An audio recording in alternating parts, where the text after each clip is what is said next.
Money program presented by Lucky Strike. Be happy, go lucky, get better things today. What do you think of that? Oh, she sure is pretty. Yeah. I wonder why they left out that cigarette tearing business. Oh, I guess they figure most everybody knows how to do it. Yeah, can you? Sure, it's easy. Go ahead, try it. You got to start in with a Lucky from a new pack. One that isn't all beat up. Okay, now find the seam. That's it. You got to start at the seam. Now, tear it down the seam from one end to the other. How am I doing? Fine. Take your time, though. Don't dig into it or rough it up. Okay, now, lift out the tobacco. Real careful. There, you see? Anybody can do it. Yeah, sure. But what's it prove? Here's what it proves. See how the Lucky holds together without crumbling. A perfect cylinder of fine tobacco, without loose ends that get in your mouth and spoil the taste. That's why Lucky's taste cleaner. And you'll notice there aren't any empty air spaces, hot spots that burn too fast and give you a harsh, hot taste. No, because a Lucky is fully packed. See those long strands of fresh, mild, good-tasting tobacco. That's why Lucky's taste fresher. And lastly, that fine tobacco aroma tells you Lucky Strike means fine tobacco. Fine, naturally mild tobacco that's firmly packed, but so perfectly shredded it always draws freely and smokes evenly. That's why Lucky's taste smoother. Yes, Lucky's are made better. And because they are made better, they taste better. So, friends, for a cleaner, fresher, smoother smoke, be happy. Go Lucky. Make your next carton Lucky Strike.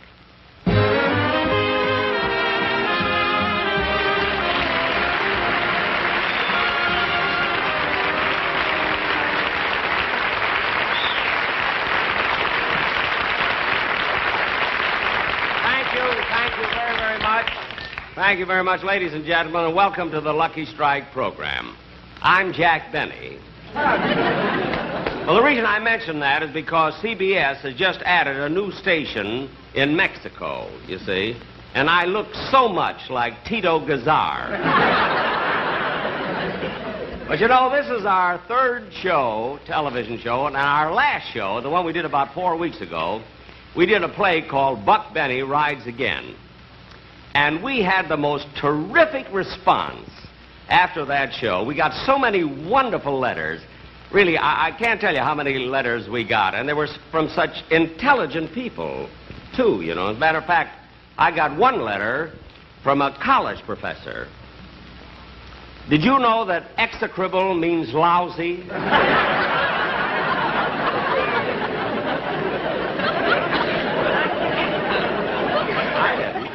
But anyway, here we are doing another show. Gosh, the way time flies, I can't get over it, you know. It just seems like, I don't know, it goes by so fast. You see, here we are already. Tomorrow's December 1st. Then next week, December 8th, December 16th. And there's 106 days only till March 15th. That's the government's Christmas. I think I'll have to pay a lot this year, too, but then what can I do? I mean, you know, I'm too old to cry, and it hurts too much to laugh.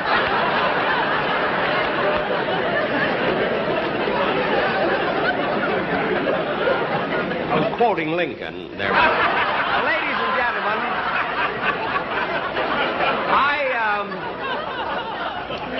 now we want to get on with the show, and first of all, I'd like to introduce... Oh, before I introduce Bob Crosby, I must tell you that the last time Bob Crosby was on my show, I have never heard anybody complain as much as he did. You know, I had him singing a song right out here on the floor. You see, then he complained because I didn't give him scenery. He's always complaining. Doesn't like the orchestra, his salary. I never heard anybody complain as much as Crosby does. Really, frankly, I think his whole attitude is execrable. So this time, I promised him that I'd give him some scenery. Oh, fellas, would you please let me have that curtain that I brought over this morning, that scene in the park?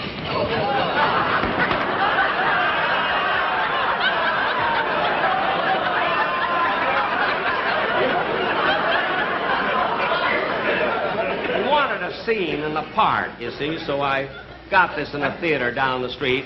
And listen, fellas, will you please bring me that bench that I brought from the park last night? That bench. That's it.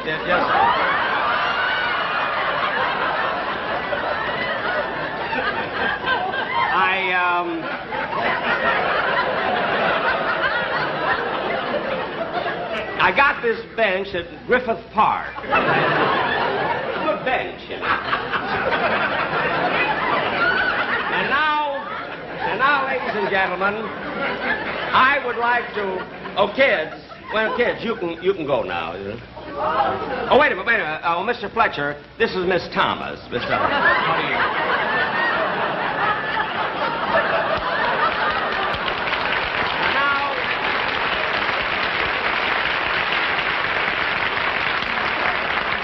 It's nice if they meet, you see.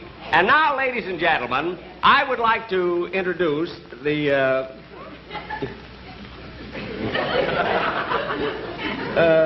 what is it? What is it, little girl? Huh? Mr. Benny, can I have your autograph, please? My autograph? Oh, well, that's sweet. But, honey, look at it. If you'll just wait until after the show. You know, I'm right in the middle of the show now. I'll be very, very happy to give it to you. Okay. Okay. It's cute. Oh, wait a minute, honey, come back here. Come back. I mean, as long as you came up like this, I mean, it's cute. I'll give you. Is this your little book here and everything? All right, come right over here. I'll give you the autograph. I'll be very happy to. That's cute, isn't it, coming up like that in the middle of the show?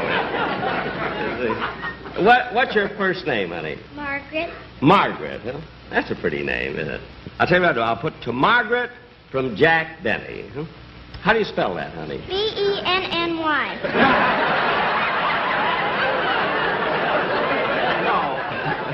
No, honey, look, I know how to spell my name. You see what I mean? But, you know, there are different ways of spelling Margaret. You see, two different ways. How do you spell yours?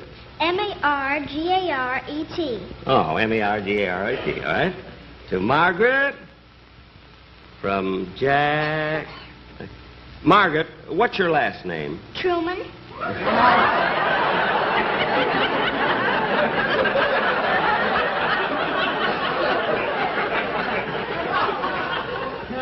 Wait a minute, honey. Your name is Margaret Truman? Uh-huh. Well, I mean, that certainly is a coincidence, isn't it? Your real name? That's your Margaret Truman? Uh-huh. Well, isn't that? I mean, you're not kidding me or anything. Oh, no, Mr. Benny. You're not. That's your right name, Margaret Truman. Well, isn't that cute? Okay, well, here you are, honey. Thank you. Oh, by the way, what's your last name? Truman. Truman, Margaret Truman. And do you live here in Los Angeles, do you? No, sir, I'm only visiting here. I live in Washington. In Seattle or Spokane or? Washington, D.C.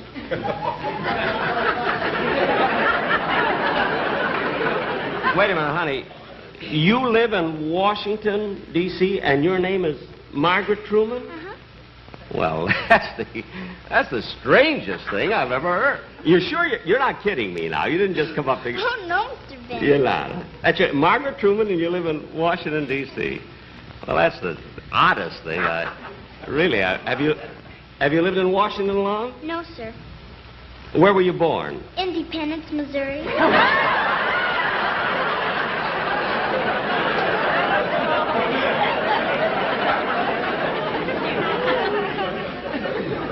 Now, wait a minute. You didn't want an autograph at all. You just came out to make fun of me. That's it. Oh, no, I didn't, Mr. Benny. Really, I didn't. Now, wait a minute. You say your name is Margaret Truman. You live in Washington, D.C. You were born in Independence. I mean, those are too many coincidences.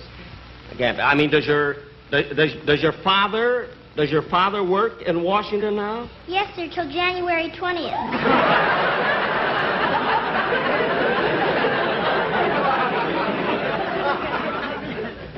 I'm sorry I gave you the... Your father's working now till January 20th. And that's no coincidence, huh?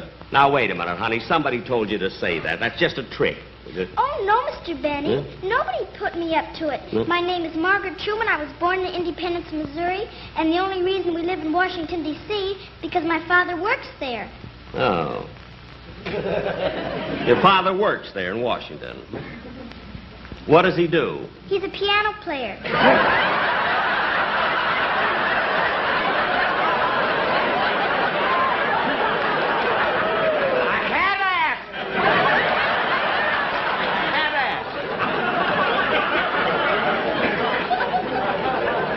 a piano player in Washington. Well, may I ask you one more question? May I? What is your father's first name? I won't tell you. You won't tell me your father's first name? Why not? You'll think it's a coincidence.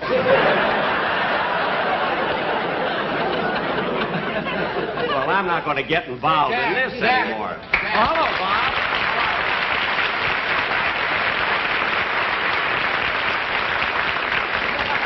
Hey, Jack, I was waiting outside for my introduction. What happened? Well, I got sidetracked here. Well, listen, I got your scenery for you if you want it. Do you like it? Let's see. This is scenery? Yeah. So. Well, Jack, when I asked for a park, I wanted a real park with people and statues and trees. Guys, this looks like King Farouk's bedspread. This is the best I could get. So go ahead. Oh, by the way, Bob, I want you to meet, this is Margaret Truman. Hello, honey, I'm... Jack Benny. No, I'm not kidding. That's her name, isn't it, honey? That's her name, Margaret. Margaret Truman? Yeah. Well, I'm awfully glad to meet you, Margaret Truman. I didn't recognize you without Jimmy Durante. No, this is a different. This is a different Margaret. Well, come on, honey. You got your autograph. You want to come off? Come on, stay. Say, Jack, I've got an idea. Because I don't have the right scenery, maybe I should switch my song. Yeah? And I saw Walt Disney's Peter Pan, and I think I could sing about it if you'd let me work with her. You mean you want to have the little girl If out I here could. on this? Would you like to stay here with Bob Crosby? Oh, yeah. You would. Okay, all right, Bob. I bet she sings, too.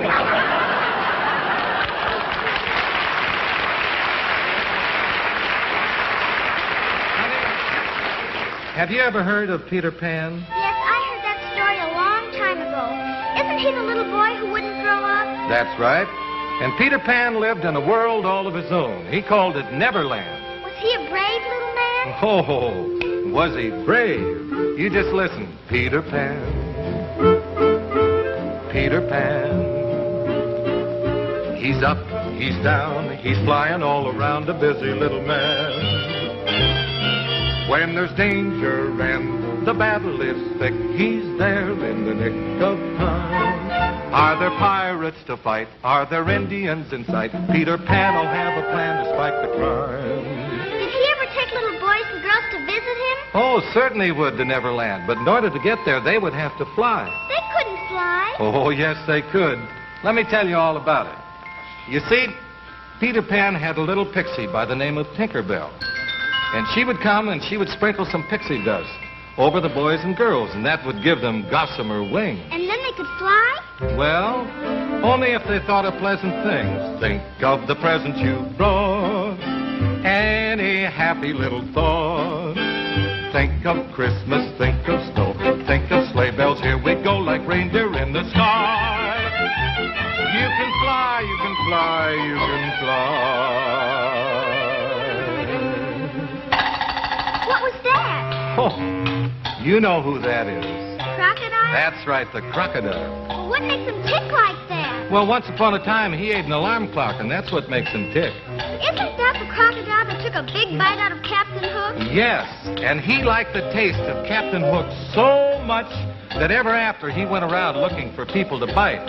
So I've got to warn you, never, never, never smile at a crocodile. No, you can't get friendly with the crocodile. Don't be taken in by his welcome grin. He's imagining how nice you'd fit within his skin. Now sing me more about Peter Pan.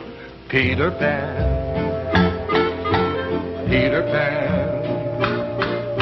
He's in, he's out, he's zooming all about as only Peter can. He's the best little boy, the worst little boy, since first little boys began. Let him have his scheme. Let him hold his dream. Peter Pan, stay a little boy, my little man, my Peter Pan.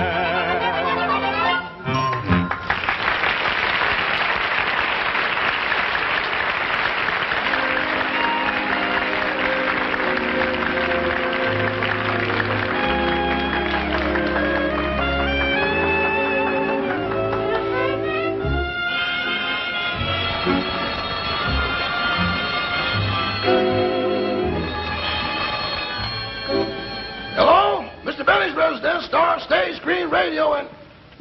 Oh, Sam! No, Sam. No, I won't be able to go with you tonight. You see, the boss did his TV show today, and when he comes home after one of those, he's a wreck. Huh? You say some of the boys were down at the club watching this TV show, got tired of waiting and cut it off. What were they waiting for? Oh! Well, tell the boys I'll be on the next one. I gotta go now. Bye. Rochester. Hello, boss. Just getting your room ready for the TV. Good, good. You know, I'm not even going to have anything to eat. I'm going right to bed. I was never so tired in my life. LSMFT.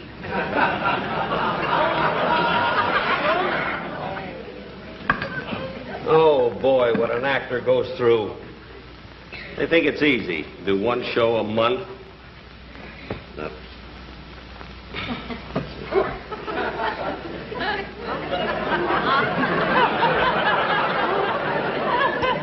Rochester, did you watch the show? Oh, yes, boss.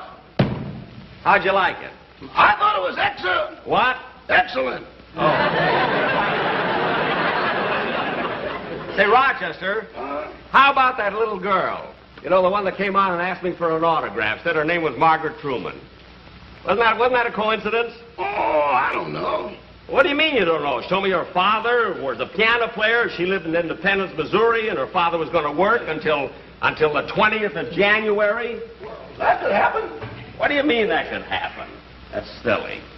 Well, that really is a coincidence. No, I don't know, boss. Now, take me, for instance. Yeah? My name is Rochester, and I was born in Rochester, New York. I know. I got a brother named Toledo. He was born in Ohio. Oh, good old Toledo. Yes, I know. Then I got a cousin. His name is Missoula. He was born in Montana. Missoula? Mm-hmm. And I got another cousin named Duluth. He was born in Minnesota. No kidding. Duluth, born in Minnesota. Well, what do you know? I'm just going in and brush my teeth. I'll be right back. I want to get right to bed. All right.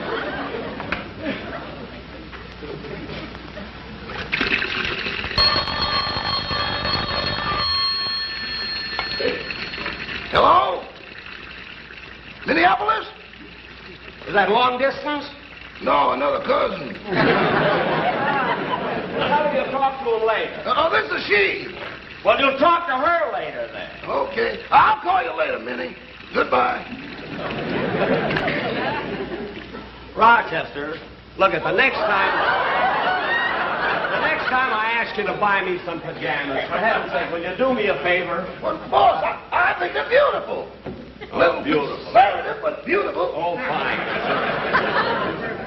I'm going right to bed. Boy, I'll be asleep before I hit that pillow. Okay, I'll turn off the light. Okay. Good night, boss. Good night, Rochester. Oh, boy, am I tired.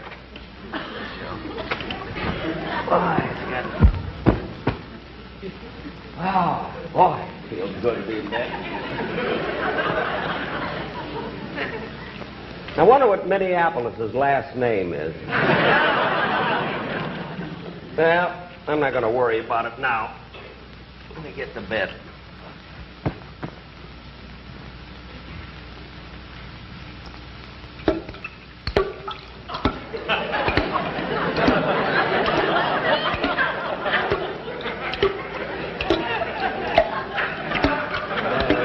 Darn faucet dripping again.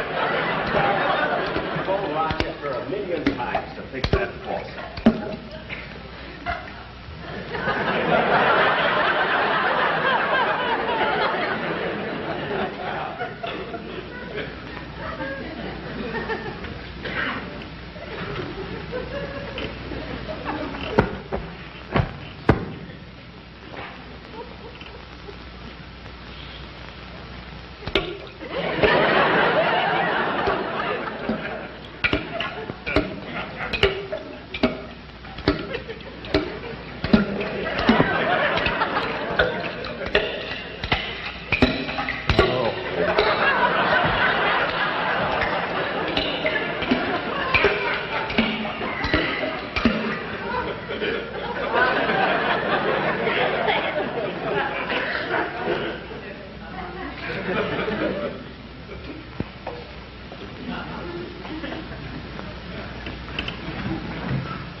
turpentines to fix that dripping faucet. Now listen. So it stopped. Well, you can go back to bed then. Yes. Good night, boy. Good night, Rochester.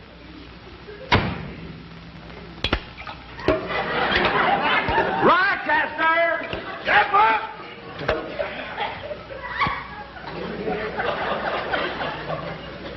Stopped again. Hey, wait a minute. I got an idea. Come here.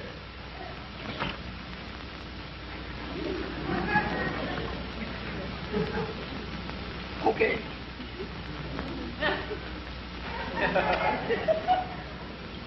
Good night, boss. Good night, Rochester. I knew it. Now go fix that faucet. Yes, I'm turning off the ladder.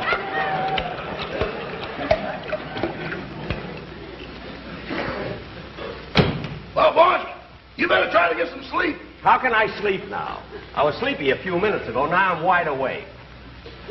The only way I'll fall asleep, Rochester, we'll have to do what we always do. Oh, boss, that's too much trouble. I don't care whether there's trouble or not. That's the only way I'll get to sleep. No, all right. Say.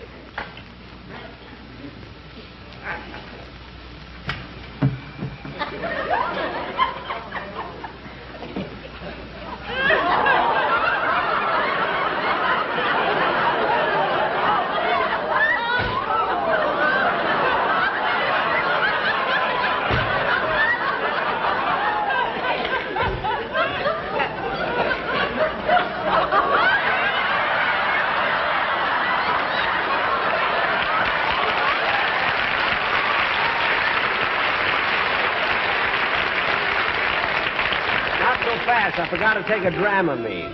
Okay.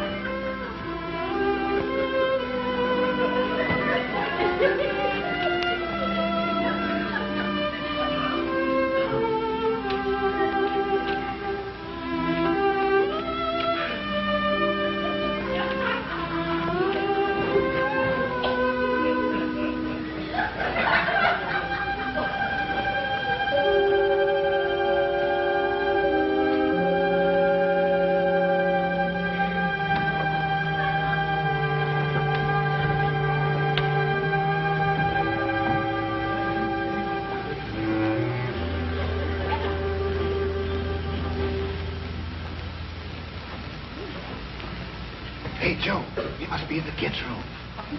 That's the baby. That's the baby. I'd like to see the size of the mother and father. This looks like a pretty fancy house. We ought to do pretty good here. Hey, Lefty, look, a silver ashtray. Open a bag. There you are. Why do you like that? It's nailed down.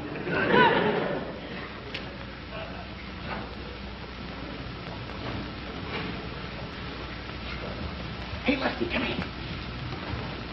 Solid gold. Now you're talking.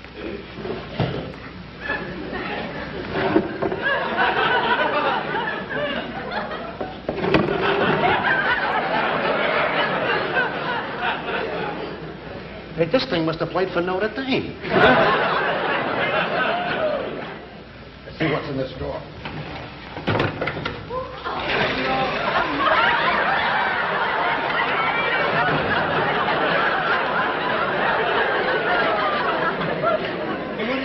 I don't know. Stand aside.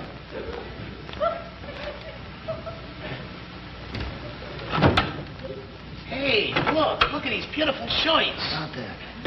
Boy, these are all right. Hey, man, these are real good. Hey, you know this job is really going to be okay?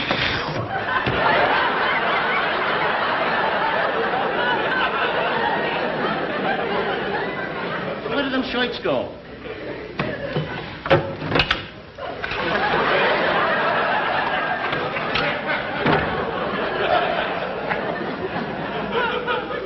You want to try the other doors? No. Boy, this is a tough place. Banks is easier. Banks? Yeah. Yeah, but that's Grandma's territory.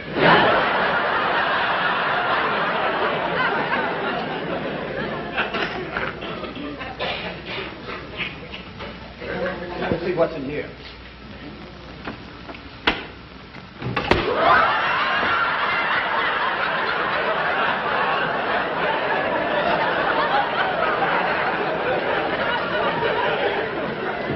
Boy, I worked on a lot of jobs, but none as execrable as this one. I know there's a safe in here someplace. Let's find it. A safe? Yeah. Well, let's look.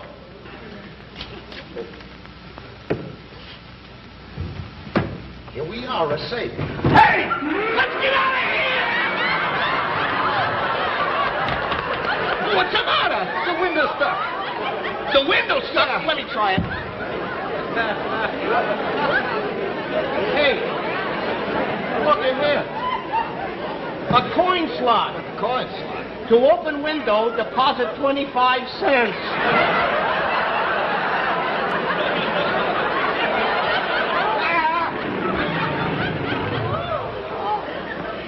Jack will be back in just a moment, but first...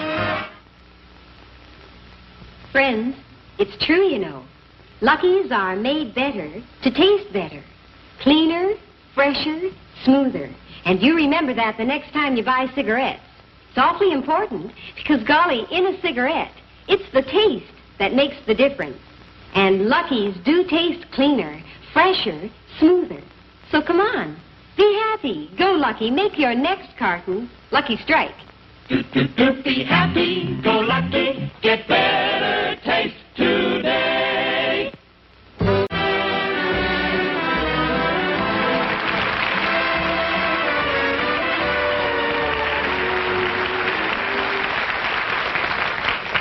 Thank you very much, ladies and gentlemen. I don't know whether you like the show or not. I know I took it lying down.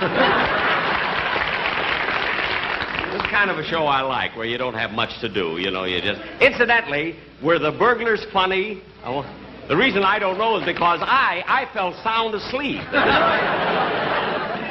Anyway, ladies and gentlemen, I do hope you like the show, and we'll be back again 4 weeks from today. Is my time up now? Huh? Because I'd like to tell them. Can I talk just a second more? Oh, well, I just wanted to tell you that on the next show, we're going to try and do one of our New Year's fantasies. Remember the ones we used to do always on radio? And it's a sort of a comedy and dramatic thing, which I hope you will enjoy. And anyway, we will see you then 4 weeks from today. Thank you very much.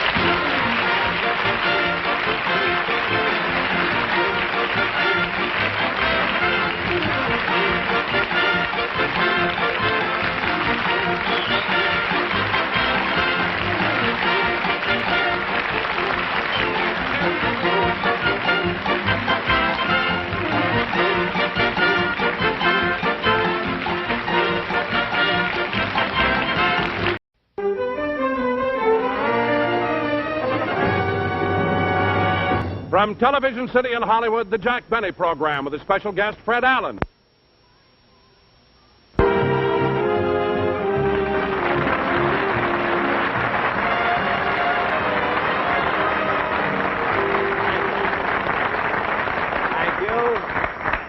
Thank you very, very much, ladies and gentlemen, and welcome to the Lucky Strike program. Now, on our show tonight, we, in case you're wondering about these, you know, my producer insisted that I wear glasses when I first come out, because he said it wouldn't hurt if people thought I was Mr. Peepers. And he had another idea, too, about my standing. He made this suggestion, you know, that I stand in the center of the stage, you see, and then sometime during the performance, a big 2-ton block of cement should fall down and hit me on the head, see? He felt that this would appeal to the people who watched You Asked For It. There have been thousands of requests, you know. But on my show tonight, ladies and gentlemen, as you probably know, my guest star is Fred Allen. And a lot of people think, of course, because of this feud that's been going on for so many years, that Fred and I are enemies, that we hate each other. And this isn't true at all, because Fred Allen and I are the the best of friends. Well, maybe I'm overdoing it. You know what I mean? Just a little bit. I wouldn't say that we were the best of friends. You know, I would just say that let's say that we're friends. You know, just friends. Of course, friends might not be the exact word that I'm trying to say. What I mean is that we're more, well, I don't know, maybe we do hate each other. I know I can't stand him. You know, I remember a few years ago, I must tell you this, when Fred Allen first came out here to Los Angeles, to Hollywood, to make a picture, you see. He made a picture called It's in the Bag. And the producer of this picture wanted me to play a small part in it for nothing. You know, I didn't get paid or anything. And he talked me into it by telling me that this picture would be made in Technicolor. So I was kind of anxious to see how I'd look, you know, my eyes and everything.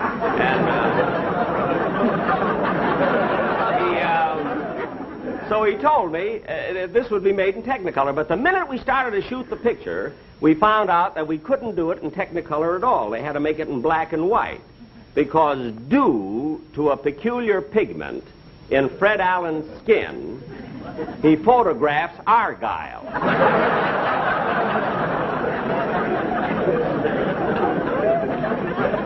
I remember twice in the dressing room I put my foot in his mouth. But what a character that Fred, what a face on Fred Allen. With those bags under his eyes, he looks like a short butcher peeping over 2 pounds of liver. But anyway, tonight, after our television show, the one we're doing now, I'm flying to San Francisco because I'm opening tomorrow night at the Kern Theater for 3 weeks. I'm playing a theater for 3 weeks. And the reason I'm so excited is because this, you know, the very first time I ever appeared in public was in San Francisco.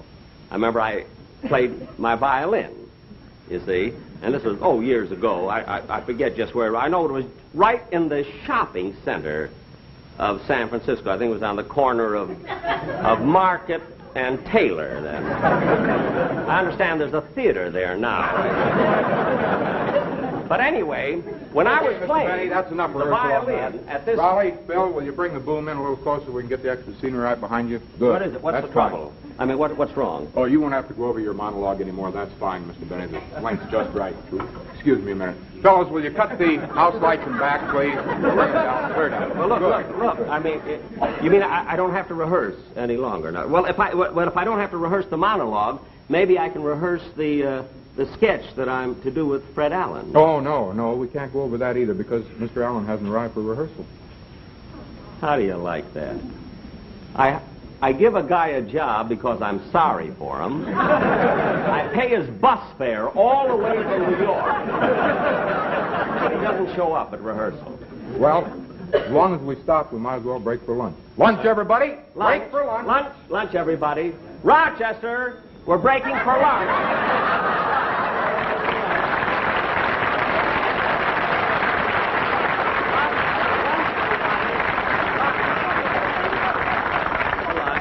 How's everything? You got everything? Just fine, fine. What do you have, boss? No, wait on the customers first. And then Ham and cheese. Ham and cheese, yes. They're very, very good. That's it. See if the orchestra wants something, too.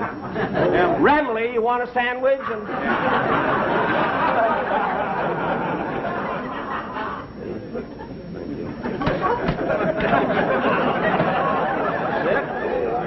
Look, don't forget your change. No. There you are. Rochester, look, I want to ask you something. Why do you put so much ketchup on the sandwich? Well, that was an idea of mine to drum up more business. Well, how would ketchup give us more business? Well, I figured if some of it dripped on their shirts, we might get to do their laundry, too. Yeah, I never thought of that, you know? That's a good idea. Yeah. Benny? Ham or cheese? Huh? I had my lunch, thank you. I just wanted to tell you that as long as Mr. Allen isn't here... These are good. Not spicy enough. That's it. As long as Mr. Allen isn't here, we might as well skip the dialogue rehearsal, and we've got a lot of work to do with the lights anyway, so We won't need you for probably 2 hours. 2 hours.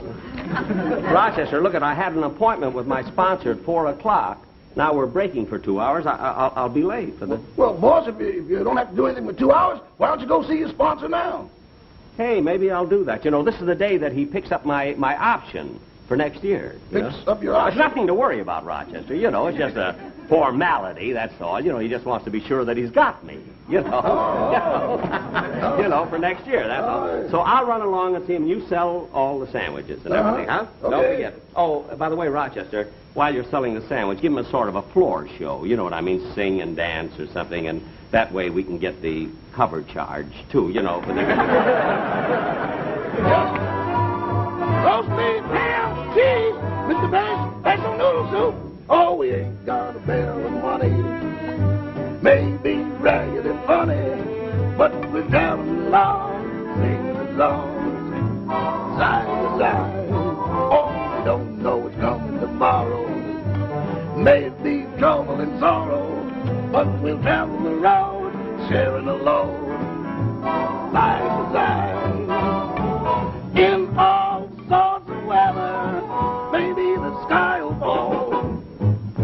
Long as we're together, doesn't matter at all. All that after your trouble is parted, we'll be back when we started. We'll travel along, side by side. In all sorts of weather, doesn't matter at all. Long as we're together.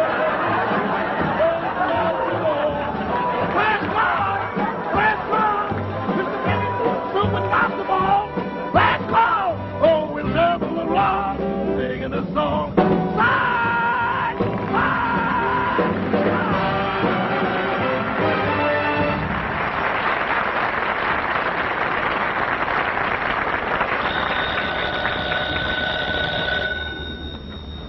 Hello, the American Tobacco Company. I'm sorry, but Mr. Lewis can't be disturbed right now. However, I'd be very happy to take a message. Yes? Yes. Mm-hmm. Uh-huh. Yes. Yes, sir. I'll see that he gets it. Yes, sir. My name is... Mr. Lewis's office? Oh, yes, he asked me to take the information. Yes. Yes. Mm-hmm. Uh-huh. Yes. Yes, I've got it. Thank you. Yes, sir. My name is... Mr. Lewis's office? Yes. Oh, yes. Yes. I see. Yes. Well, I think so. Well, it seems that Mr. Lewis... Just a moment, please. Hello? My name is Jack Benny. I'd like to speak to Mr. Lewis, please. I'm sorry, Mr. Benny, but Mr. Lewis can't be disturbed right now. Can he call you back? Call me back? Yes. Are you at home or in Palm Springs? I'm in Stockholm. Smorgasbord 8321. Look, miss, I've been trying... Oh, Mr. Benny, I'm terribly sorry. All right. I have an appointment with Mr. Lewis. Could I see him? No, I'm sorry, Mr. Benny, but Mr. Lewis has someone in his office right now. He left orders not to be disturbed. Do you mind waiting? No. Not at all. May I have Mr. Lewis call you back, please? Thank you. See, Mr. Lewis is picking up my option today. That's nice.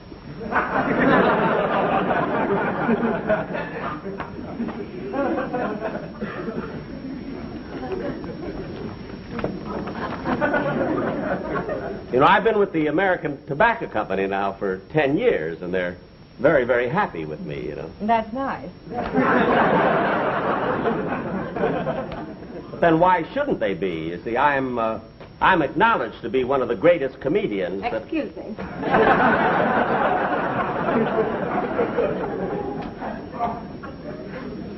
Yeah, I hope he doesn't keep me waiting too long. I don't want to miss my rehearsal.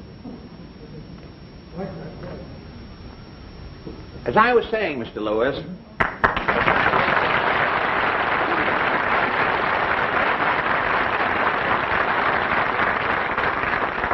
saying, Mr. Lewis, it isn't that I want Mr. Benny's job, you understand. It's just that the time has come to have you put him out to pasture.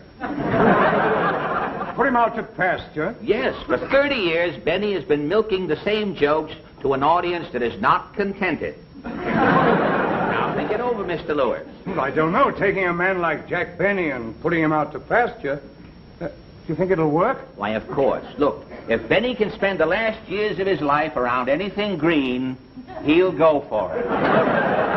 Take my advice, Mr. Lewis. Let him go. I'll take the show over and finish the season for you. But I can't let Jack go like that. Besides, we've given him a contract. Mr. Lewis, you are a shrewd businessman, Mr. Lewis. I know that somewhere nestled down in that legal document that there must be a tobacco-picking clause. Mr. Allen, why don't you sit down? Sit down. Have you ever ridden 3,200 miles on a bus? If the sun feels like I do right now, it will never set again. Well, try that chair. It's very comfortable.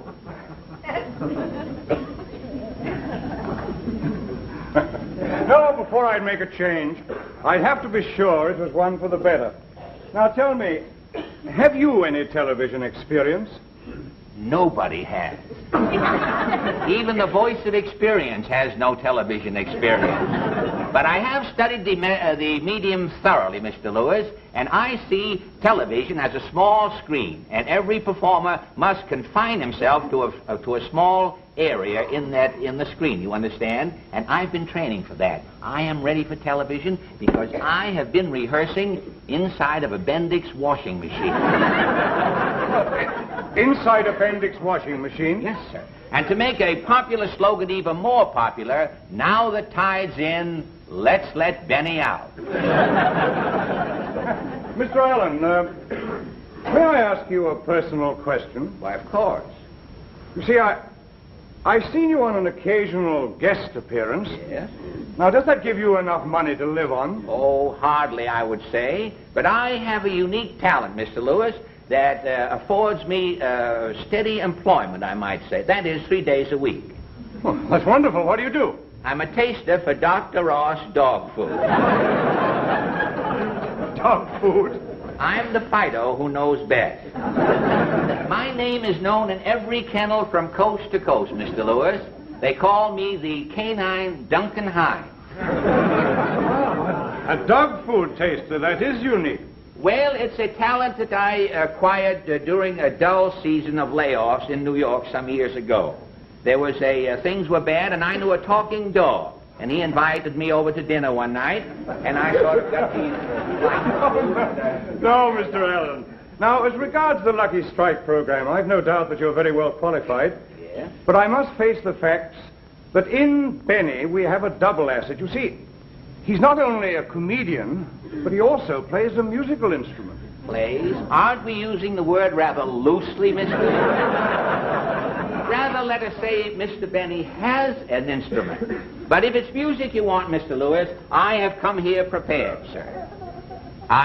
You won't know you're sure you like music, of course. Love music. Well, you won't know your office from Carnegie Hall in just 2 seconds here. Are you prepared?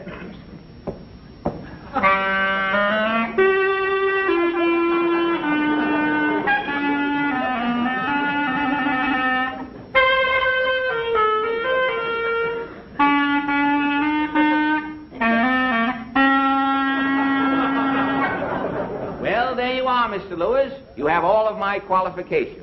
Now, if you will guarantee to drop Benny's option and make me the star of the show, I will not only do a better job for Lucky Strike, but I will give you a program with no loose ends. You said no loose ends. Loose the secret ends. words. The secret words. The secret words, and the $100 is yours. Say, does Groucho know about this, does he? Groucho installed it for me. Oh, I see. Tell me when do I start to work, Mr. Lewis? Well, I'm very grateful for your offer, Mr. Allen, but you must give me a few days to think it over. Yes. You see, I have an appointment with Mr. Benny regarding his option, but I'll do my best to stall him off. Well, that's certainly fair enough. And I tell you, if you should decide to favor me, will you please call me before 9 o'clock in the morning? It's so embarrassing being pulled out of line down at the unemployment office. Goodbye, Mr. Lewis. Goodbye, Mr. Allen. It's been a pleasure. Thank you for coming by.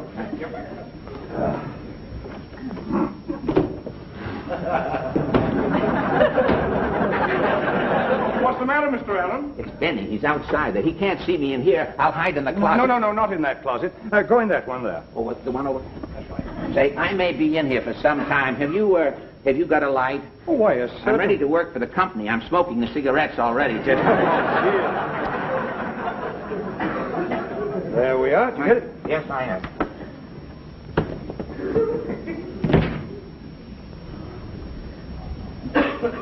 Miss Rockford, you may send Mr. Benny in now. Yes, Mr. Lewis. Oh, Mr. Benny, you may go in now. Oh, thank you. Thank you very, very much.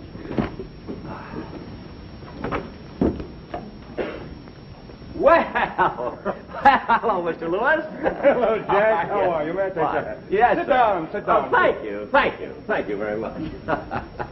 You know, Mr. Lewis, I'll never forget the very first year that I ever worked for you. Mm-hmm. You know, when option time came along, I was a nervous wreck. But now, I don't know, it's just a formality. It doesn't bother me at all. I just come in, you sign the contract, and that's that. You know, it's been a wonderful association. You know. Yes, it has been. Ben? Oh, Ben. Yes, it has. It's, and I'm fully convinced that it will continue to be. It's been a lot of fun working for you, Mr. Lewis, and you've been a wonderful sponsor. And after all, where else can you find a comedian as funny as I am? You know?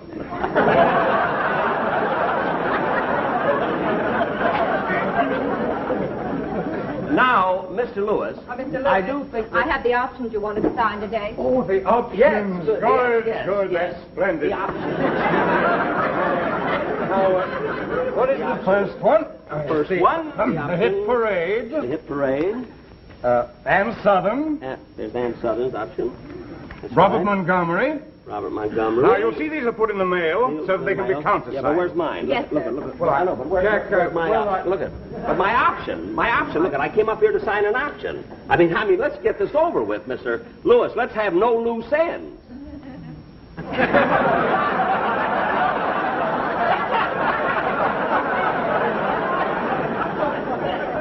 Mr. Lewis, I said, let's have no loose ends. Jack, what are you looking for? You know what I'm looking for. Groucho told me. Mr. Lewis, where's my contract? I came up here to sign a contract. Now, where is it? My desk alone. What do you mean? But it should be in the... Mr. Lewis, what is my contract doing in the wastebasket? It must have blown off my desk. You see, when the window's open, there's a strong wind from the northeast.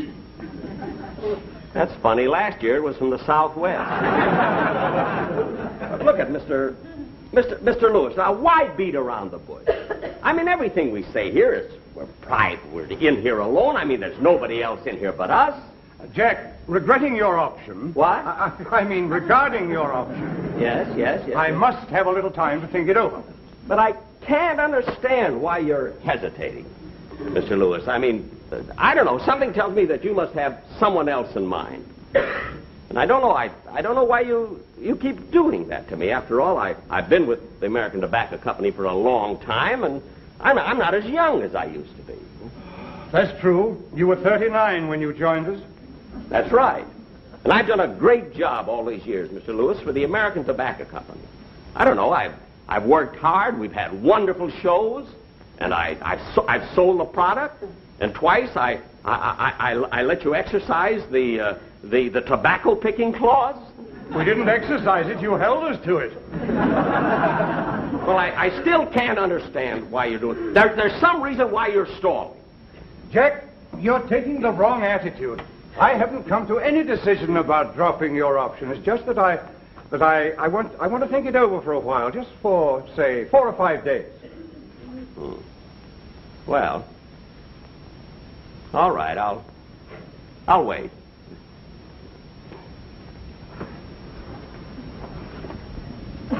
4 or 5 days. Yeah, that's right, Jack. Now, where can I get in touch with you? Well, just call your secretary. I'll be sitting in the outer office. But don't forget now. Don't forget. Oh, Jack, that's the wrong...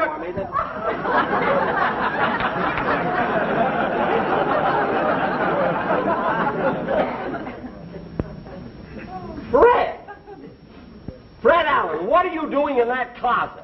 Believe it or not, I'm playing post office. Post office? Kiss me.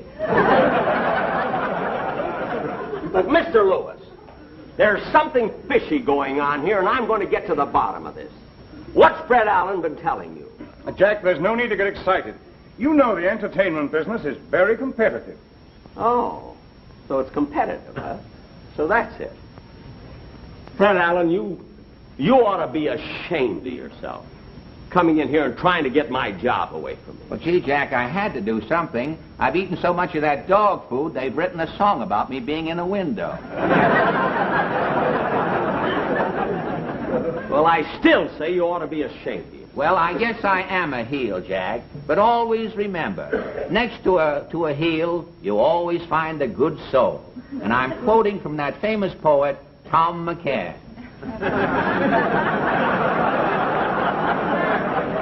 Fred, after that awful joke, I shouldn't forgive you, but I will, because I know you didn't mean it. Well, okay, Fred. Now, listen, let's forget all about it. We'll go out and have a cup of coffee. Don't forget to send for me, huh, Mr. Lewis? Oh, no, yes. I'll see if I can. I thought they'd never leave.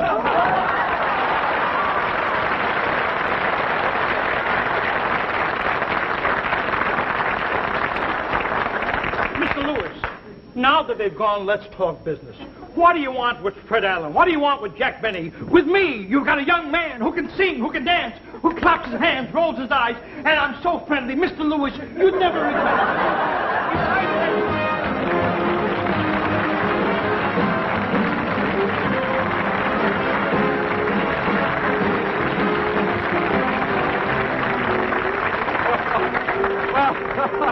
Jack will be back in just a moment, but first, a word from Dorothy Collins.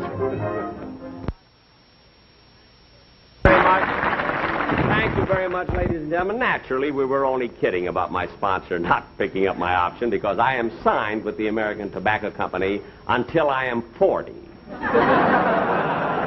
They didn't know what they were getting into. Oh, Fred Allen, come on out here, will you, Fred?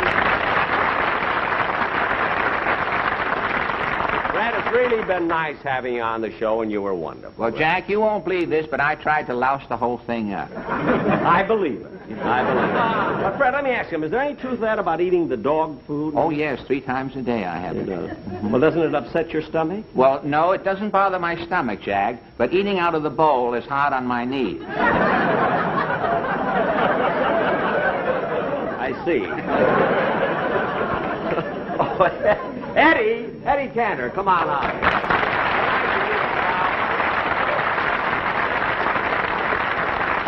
Eddie, I want to tell you it was just wonderful you to come in here just to do this one little bit on the show. Jack, I want to tell you it was my pleasure. No, Eddie, it was my pleasure. Believe me, Jack, it was my pleasure. Eddie, believe me, it's my pleasure. Ladies and gentlemen, this shows you what happens when 2 straight men get together. What'd you say, Fido? What?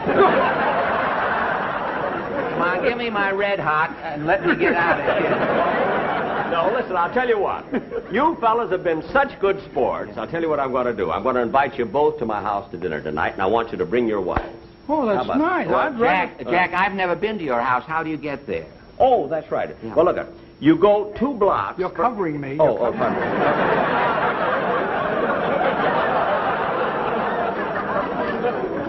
You go, Eddie, Fred. You're Eddie. My name is Sam. No, this is Fred. This is Fido. No, Jack. Fred. Look at. You go 2. You want to know how to get to my house? Yeah. Now you go 2 blocks to your right till you come to the California Bank. California you see? Bank. Then you go 4 blocks to your left till you come to the Bank of America. Bank you of see? America. Then 7 more blocks to the right till you come to the Citizens National Bank. You see? Then you keep going.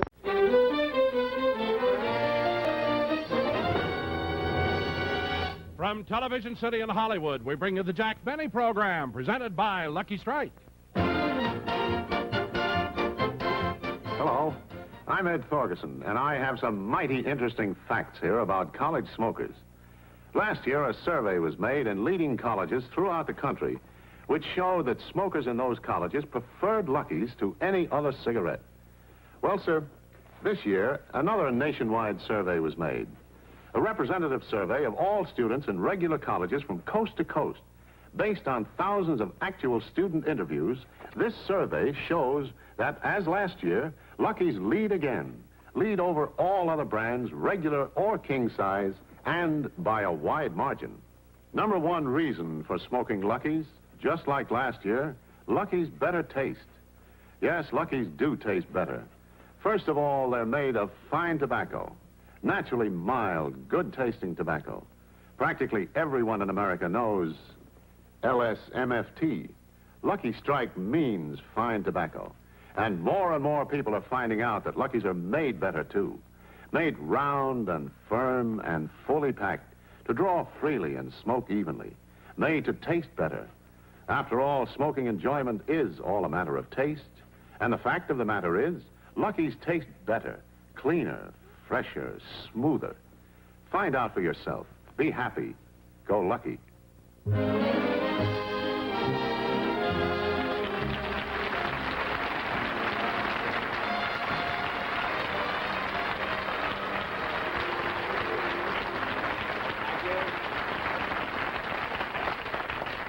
Thank you very much, ladies and gentlemen, and welcome to the Lucky Strike program. As you probably know, this is my first television show of the season, and I'm quite excited about it because last year I only did 10 shows the whole year, and this year I'm going to do 13.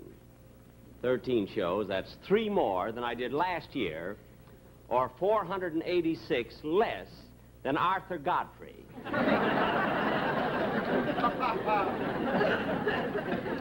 But this season, I promise you, I'm going to bring some of the most important guest stars that you've ever seen on my television shows. As a matter of fact, I've already made arrangements to import some of these celebrities over from Europe, from Italy.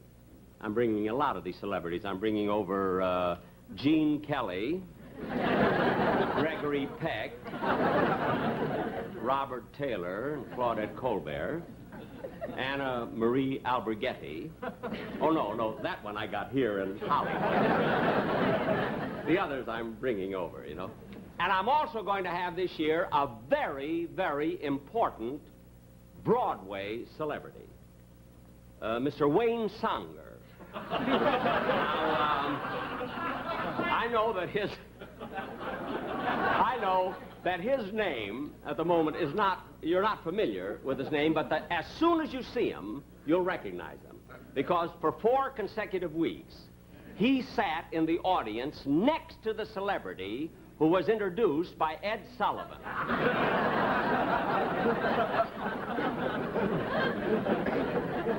His agent is an usher. Well, anyway, here I am for the first show, and I'm, one of the reasons I'm so happy is because I had for the first time a wonderful vacation, the most wonderful. I went to Honolulu, you know, for 3 weeks, and ladies and gentlemen, if you've never been to Hawaii, you must go. You know, I always thought those narrators, you know, that narrate the travelogues, I always thought that they exaggerate, but really they don't. It's such a beautiful place. As a matter of fact, the Hawaiian Islands are really the tropical islands of enchantment. Yes, the tropical islands of enchantment, the paradise of the Pacific, Hawaii. The city of Honolulu, rising among regal palms on the curve of Waikiki Beach, the splendor of the Royal Hawaiian Hotel, and in the background, Diamond Head, wearing a majestic crown of fleecy clouds held in place by the gentle pressure of the trade winds. But out of this dream, our visitors are abruptly brought back to reality by the realization that their vacation has come to an end. But even the farewell is something to remember, Hawaii's heartwarming aloha. As the luxurious queen of the Pacific, the Lurline, prepares to sail, there is music, flowers, and tumultuous gaiety. And here on the dock is where one of the most colorful ceremonies of the island takes place, the presentation of the leis. This is an old custom by which the natives express their feelings toward the departing visitors. First is the orchid lay, presented to those who have made friends while on the island.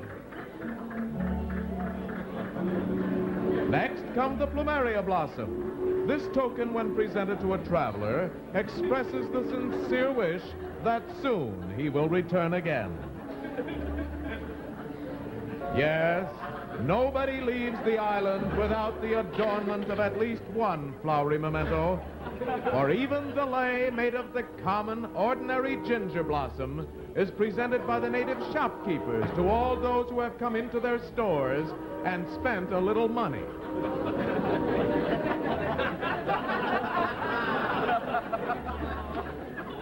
Uh-oh, is one of our departing visitors being neglected? Can it be possible that of all those people with whom he frolicked away those carefree hours at Waikiki, not one of them remembered to present him with the island's most treasured... Ah, here comes someone to correct this oversight.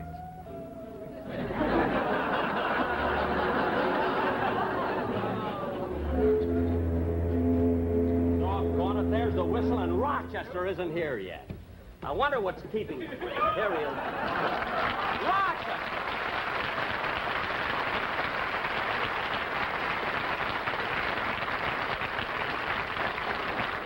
It's about time you got here. Come on, we got to get going. Look, boss, do we have to leave now? Of course we have to leave now. Why are you dressed like that?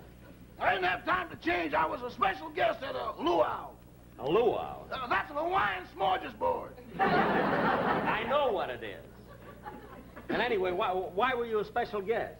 Well, this luau was given by the Polynesian chapter of the Central Avenue Social and Ukulele Club. I know, but you still could have left early enough to bring your own luggage. I couldn't help it. They wouldn't let me leave until we drank a toast to King Kamehameha the First. King Kamehameha the First? Huh? Then we drank a toast to King Kamehameha the Second. Uh-huh. Then I proposed a toast to King Kamehameha the Third. The third, huh? Which led to a toast to King Kamehameha the Fourth. Look, Rochester. Then they insisted that I drink a toast to King Kamehameha the Fifth. Well, you were certainly popular. Popular? Boss, shake hands with King Kamehameha the Sixth. Oh, for heaven's sakes. Look, Rochester. Oh, there we are. Come on, let's get the baggage and we'll go. Take your own out. Mr. Benny. Yes? I'm the manager of the Haleakala Delicatessen in Honolulu. And in honor of you having taken all your meals with us during your stay here in the islands, we'd like to present you with this.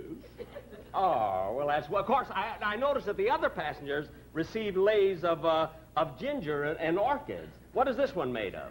Chicken livers. Chicken livers? You better not wear it on board, boss. The seagulls will drive us crazy.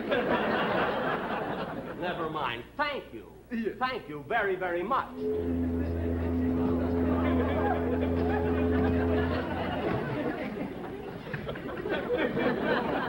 What a show-off.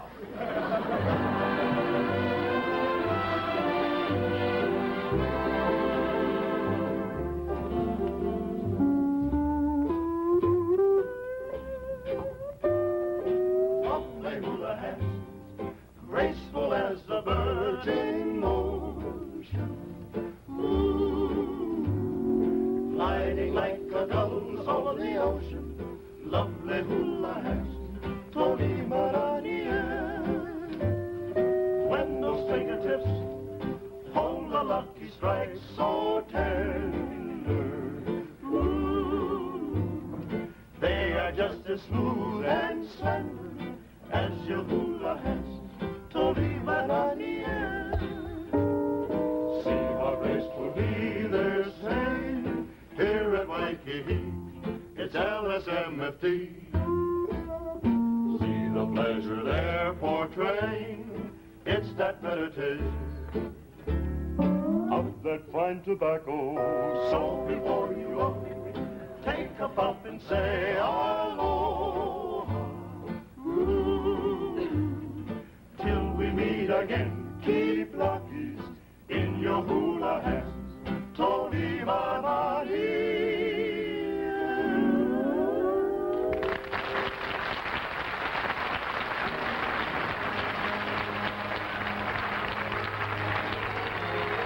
so with her bow majestically pointing into the trade winds, the luxurious queen of the Pacific, the Lurleen, reluctantly sails from Honolulu Harbor.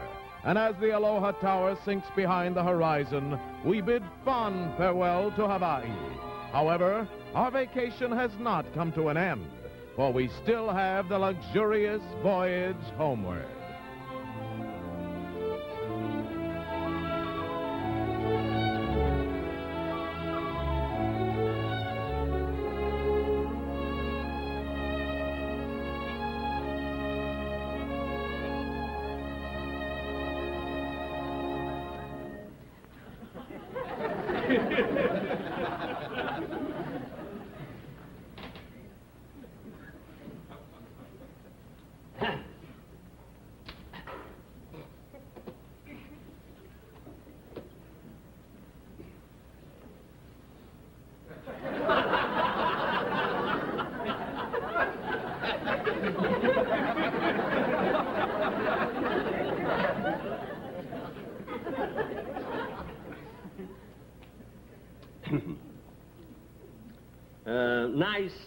Nice voyage, isn't it?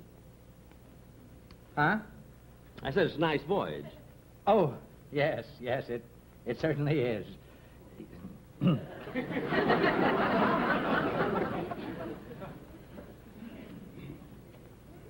Our position is latitude 145, longitude 21.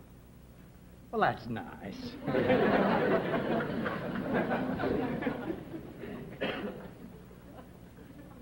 The wind, the wind is coming from the southeast at 8 knots an hour, Are you the navigator? No, but I have a Commander Corey Space Patrol compass.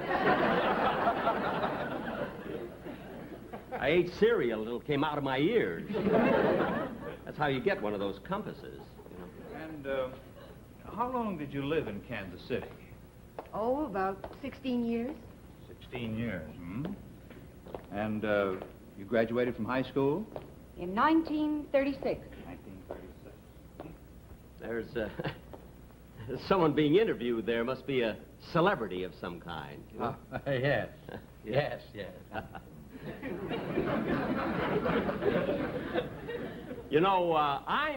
I'm a celebrity, too. Well, I guess I'll go to my stateroom.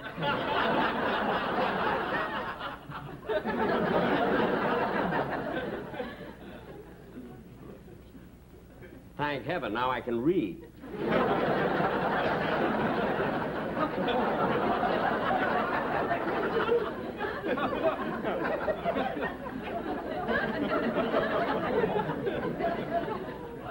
Why doesn't he take those things off? Cablegram for King Kamehameha VI.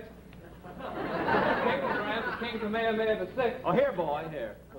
Are you? No, but I know His Majesty personally.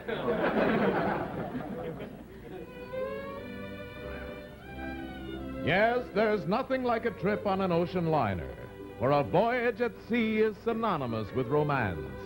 On shipboard, many a casual acquaintance has blossomed into true love.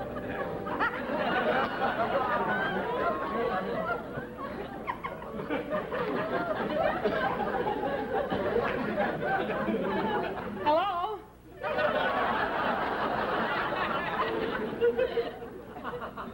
Hello. Would you like to play some shuffleboard? No, thank you. Deck tennis? No, thanks. I'm reading now. Okay. There's a celebrity being interviewed over there. I just want to go over and see who it is, because, after all, I'm a sort of a celebrity, too. Yes? Oh, I beg your pardon. It's quite all right, Monroe. Mr. Benny. Mr. Kitzel!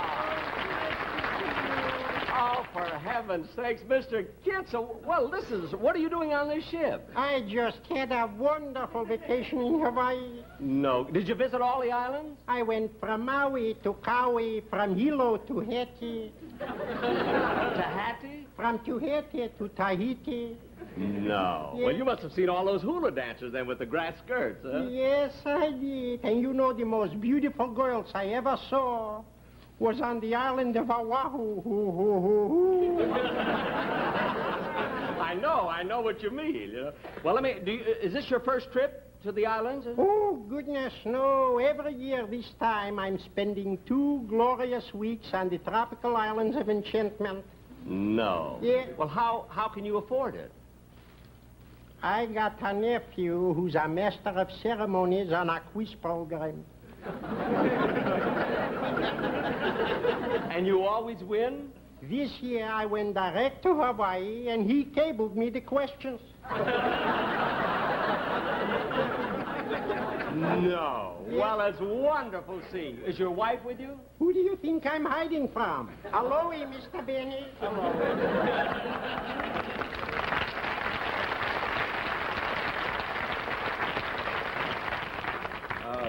After 1944, would I be safe? How do you do? Oh, how do you do? Hello. Certainly it's a nice trip, isn't it? Yes, it's Beautiful lovely. Weather and everything has been so nice. Yep. I'd like to introduce myself. I'm Jack Benny. Well, I'm Mrs. Michelson. Oh. I'm Dr. Kinsey.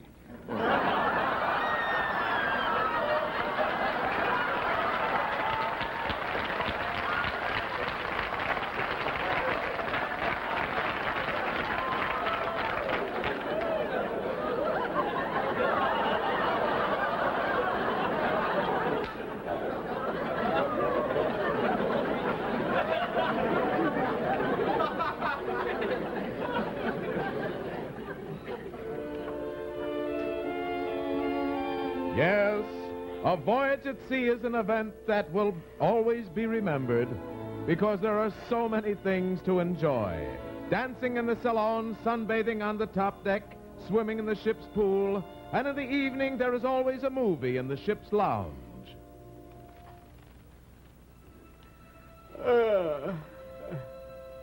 Gosh, that was a great picture they showed last night. Gentlemen prefer blondes. Boy, they sure had 2 beautiful girls in that movie. Jane Russell and Marilyn Monroe. I know them both so well. Why couldn't one of them been on this trip? Here I am alone in a romantic mood. Gee, Marilyn Monroe. Marilyn Monroe. Don't leave, Marilyn. What? Marilyn, don't go. Marilyn. Marilyn, please don't go. Marilyn, wait.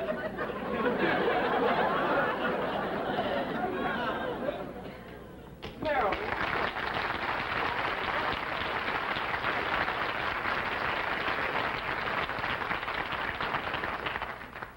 Marilyn, why did you walk away from me?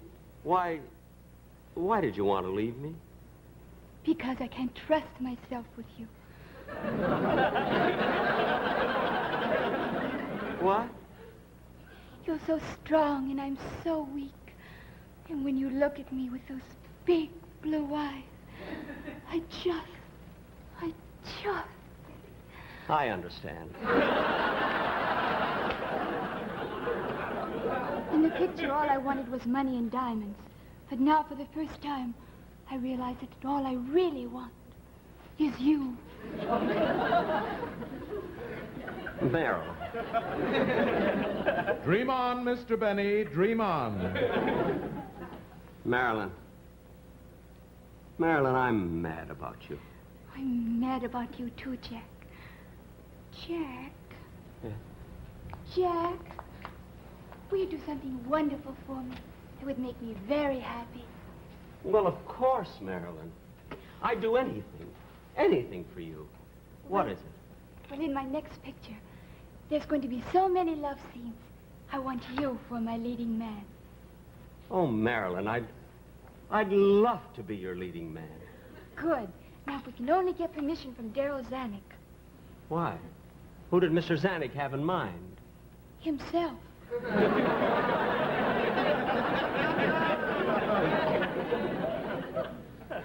Gee, Marilyn, I just can't get over just the both of us here all alone on the Laurel. Yes, Jack. I never dreamed it could happen to I. Neither did me.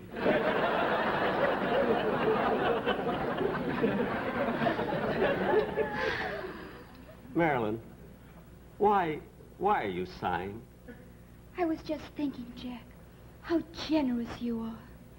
Just so we could be alone on this trip, you chartered the Laureline for $600,000. I did? If that doesn't wake him up, nothing will. Marilyn, I know this is sudden, but will you marry me? Marry? But look at the difference in our ages. Well, there isn't much difference, Marilyn. You're 25 and I'm 39. Yes, but what about 25 years from now, when I'm 50 and you're 39? Gee, I never thought of that. I did. You shut up. Marilyn, will you have dinner with me tonight? I'd love to, Jack. Thanks ever so. At 8 o'clock? All right, but I better be going now. Bye-bye, baby. Remember, you're my baby. When they give you the eye, though I'll be gone for a while, I know that I'll be smiling with my baby by and by, and by with my baby by and by.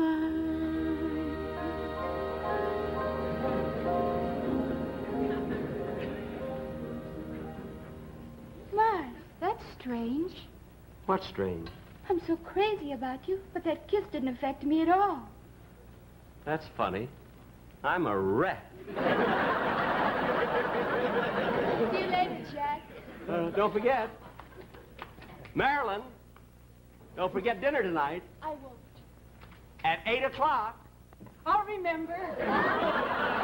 Marilyn, come back here a minute. Please come back. Marilyn, give me one more kiss before you go.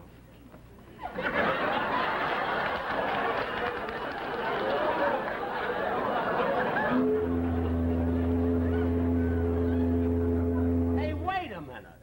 You're not Marilyn Monroe. Well, you ain't no Errol Flynn. Gee. And I was so sure I was talking to Marilyn Monroe. Ah, yes, the sea plays many mental tricks as you're gently lulled in the cradle of tranquility. But there's nothing as soothing and restful as a Pacific cruise back from the tropical islands of enchantment.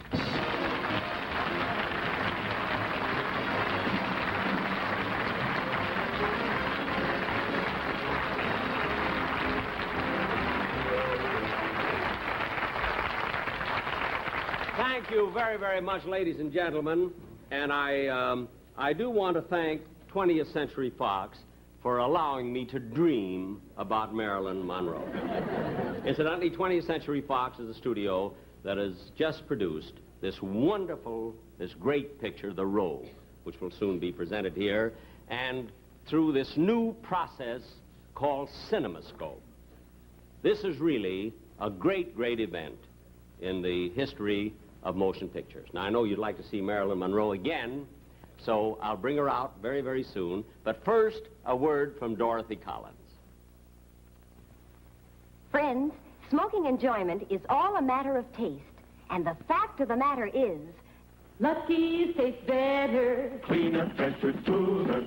Lucky's taste better. Cleaner, fresher, smoother. For Lucky Strike means fine tobacco, richer tasting fine tobacco. Lucky's taste better. Cleaner, fresher, smoother. Lucky Strike, Lucky Strike. Sure, Lucky's taste better. Everybody knows Lucky Strike means fine tobacco. Fine, light, mild tobacco that just naturally tastes better. And Lucky's are made better. They're round and firm and fully packed to draw freely and smoke evenly. With fine tobacco in a better-made cigarette, golly, you're just bound to get better taste. Smoking enjoyment is all a matter of taste, you know. And the fact of the matter is, Lucky's taste better. Cleaner, fresher, smoother. Lucky Strike, Lucky Strike.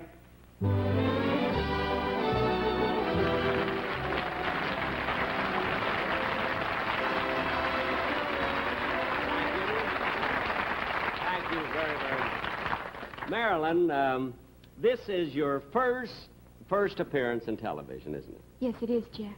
Well, I'm quite flattered that you made your first appearance on my show. I really am. Just wonderful to have you. Have you a picture that's coming out pretty soon, a new picture? I mean, we've seen Gentlemen Prefer Blondes. Another one, new one? Yes, it's called How to Marry a Millionaire. It's also in CinemaScope. Oh, it is? In CinemaScope, too? Yes. You know, I made a picture once. The horn blows at midnight. And I believe if that had been made in CinemaScope, it would have been a huge success. Well, you know, CinemaScope is very complicated. In order to put the big screen in all the theaters, they have to take out a lot of seats. Mm-hmm. Well, in my picture, they could have taken out all of the seats. Jack, What? I don't know why you're always panning The Horn Blows at Midnight. I saw it. You did? Yes. And you don't know why I'm panning it? Did you like it? No. Well, thanks ever so. So long. Goodbye, Marilyn.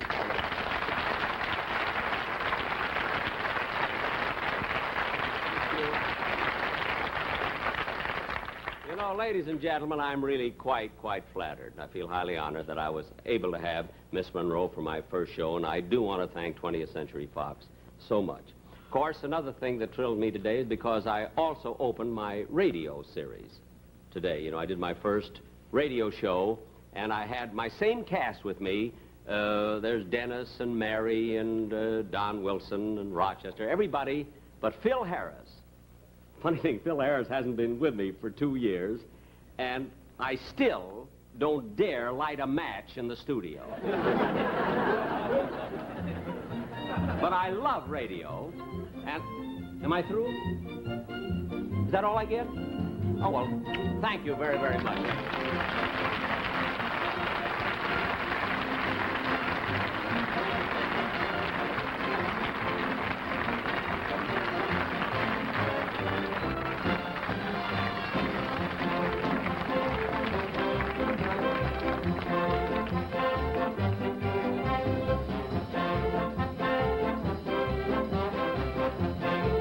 Miss Monroe's gown was designed by Travilla. Appearing on tonight's program are Artie Auerbach, Joe Kearns, Maxine Cates, Frank Nelson, Kay Stewart, Tyler McVeigh, Ralph Fries, and Manny Kawani and his Islanders with Connie Mark. Remember, 1 week from tonight, that's September 20th, charming, disarming Ann Southern returns in her famous role as a not-too-private private secretary. You'll love watching Ann's hilarious adventures and misadventures. This Sundays, Ed Sullivan's Toast of the Town on CBS Television Network. From Television City in Hollywood, we bring you the Jack Benny Show with his special guest, Humphrey Bogart, presented by Lucky Strike.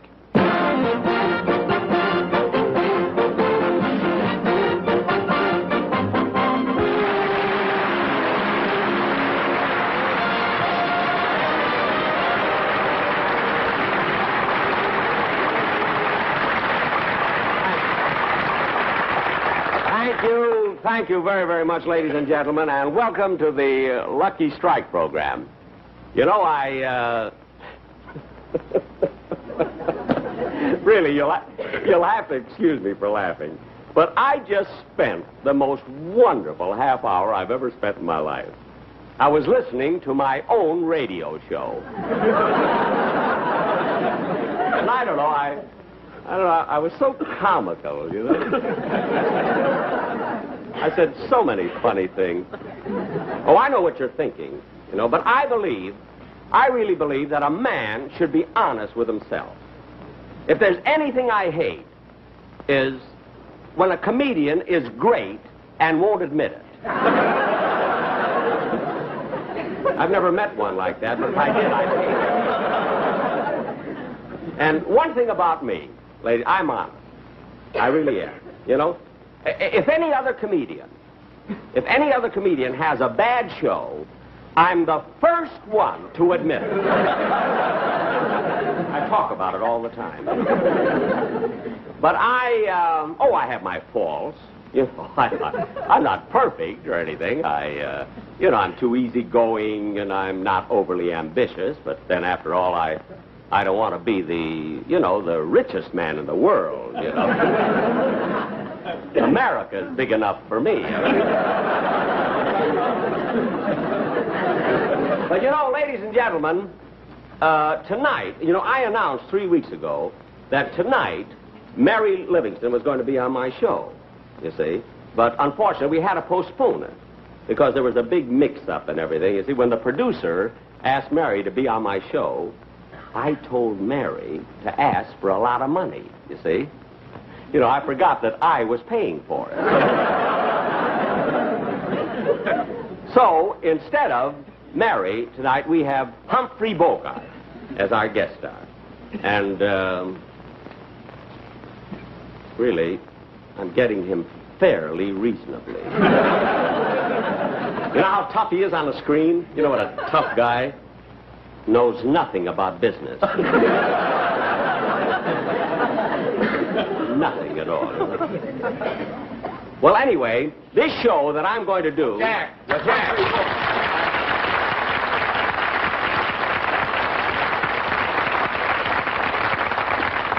What is it, Bob? Jack, I want to talk to you a minute. What is it? Well, I just heard that you talked with the producer, and there's a possibility of my song being out of this show. Yeah, well, look, Bob, the reason for that is, see, this show is very, very long, you see, and we had to make up our minds whether we take out your song or my jokes, you see, and then we thought we would do what was best for the show. Oh, well, then my song is in. No, Bob, we felt that it would be much more important, you see, to leave in my jokes. You mean your jokes are more important than my song? Yes. My jokes stay in and your song goes out. Well, that's like keeping the smog and throwing away Los Angeles.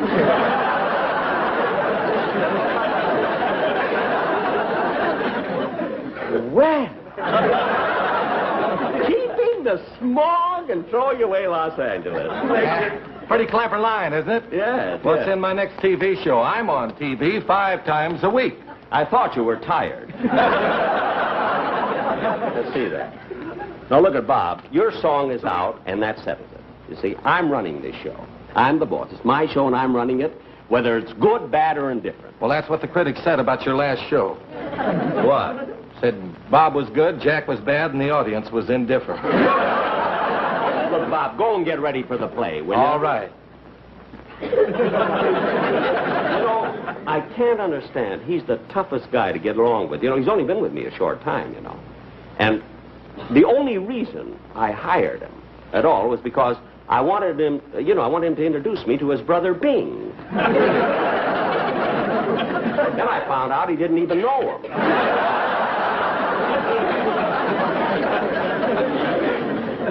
Well, anyway, as I said, the reason that I've got Humphrey Bogart on this show, I want to tell you about the play that I'm going to do with Humphrey Bogart, is because my sponsor called me yesterday, I believe it was, and my sponsor, he's an awfully nice fellow, and my sponsor told me that he had a feeling, he likes my shows. He likes my TV shows very, very much. But he had a feeling that I wasn't doing the integrated commercials. He said I wasn't making the middle commercials in the show important enough. And after all, my sponsor's paying the bills and everything, and he has the privilege of making suggestions, you see. Of course, I don't have to take the suggestion. I have the privilege of quitting. But I don't want to abuse the privilege. So tonight on this show, in case you notice that we stress the commercial, you know I'm doing it. I'm doing it because...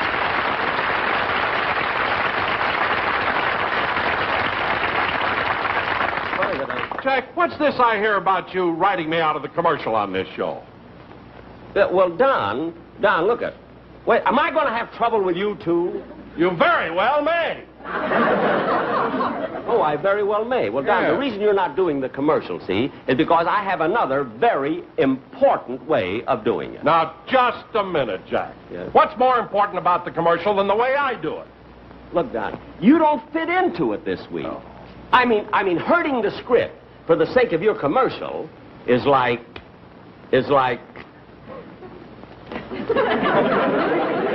keeping the smog and throwing away Los Angeles. Excuse me. Now, ladies... Jack, look, don't you know what my doing this commercial means to me? Now, after all, I'm not a funny man. I don't tell jokes. I'm not an actor. I don't sing songs. I don't lead a band. What are you paying me for?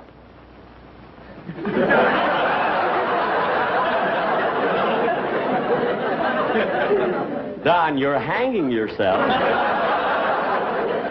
We'll talk about it later, huh? Oh, darn it!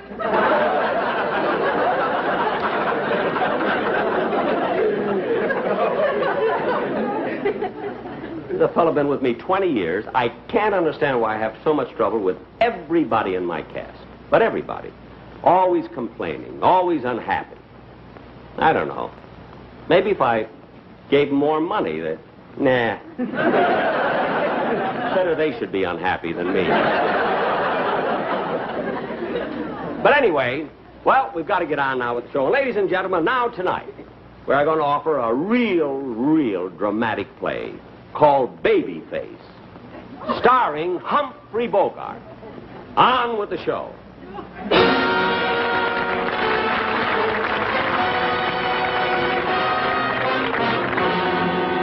This is the 24th Precinct Police Station, situated in the heart of New York's theatrical district.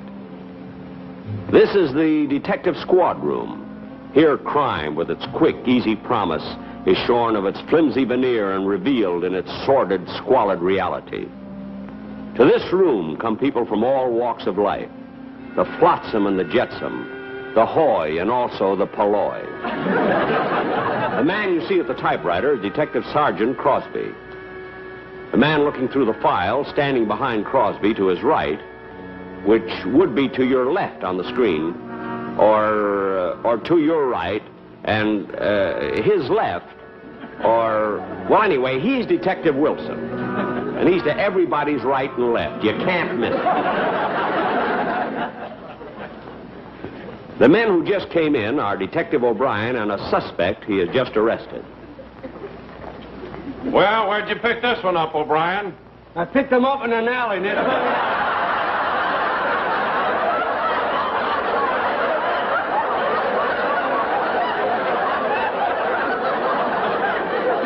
You know what I've done? I caught him trying to start a fire in a warehouse. He may be that firebug we've been looking for. Take him up and let the captain have a look at him. God, get in there. Come on, get in there.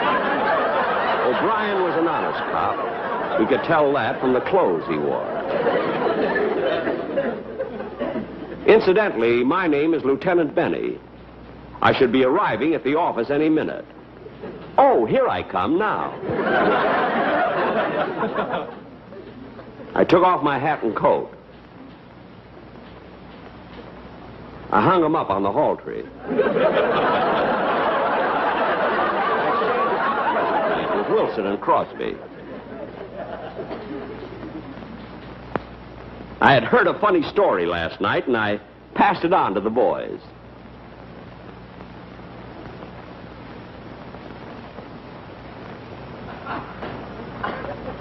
Although I was a tough boss and a stickler for work, I had a lot of charm, and the boys loved me. I didn't see that.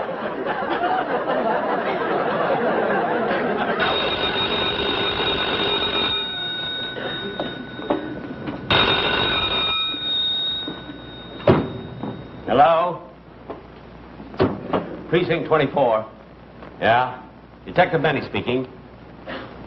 Just a minute. 385 Madison Avenue, eh? Window pried open? Uh-huh. Screen loose. No fingerprints. Must be the cat burglar, all right. We'll get him. Oh, the cat burglar again, huh? Yeah. It's the 15th cat he stole this week. Terrible. My cat's afraid to go out at night. I don't blame her. Hey, Lieutenant. Here's Officer Sweeney's report. You know he went over to Brooklyn to pick up that stripteaser. The stripteaser? That was 4 days ago. Yeah, I know, but Sweeney wants to make sure she's guilty before he brings her in. I tried to arrest her myself, but I couldn't get anything on her.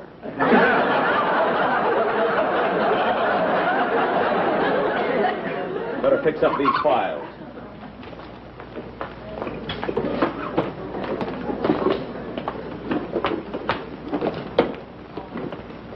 Well, Slim Finger Sarah. I caught her over at the automat. She was lifting the nickels out of the slots. She was. Again, eh? You can go, Burke. I'll take care of her. Come on. Take your filthy hands off me. Come on. I said take your filthy hands off me.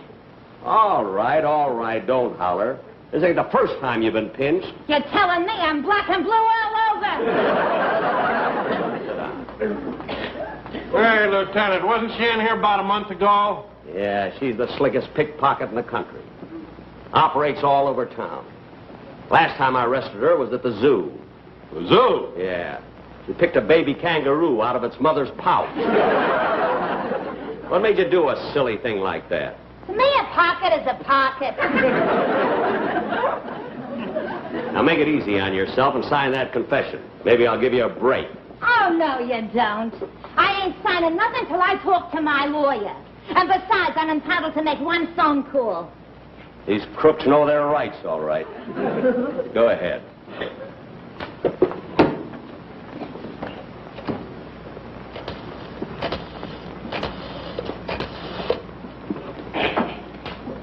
Hello, Shirley? Yeah, this is Sarah. Yeah. Say, Shirley, will you do me a favor? Yeah, run across to my apartment, will you? The key is under the mat. Shirley, there's a pot roast on the stove in the kitchen. That's right. Just lower the gas under it, huh? Yeah, very low. I won't be home for 90 days.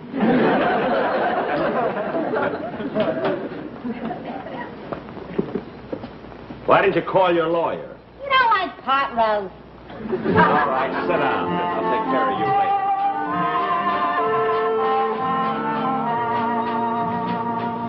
Though you may forget me, you're still on my mind.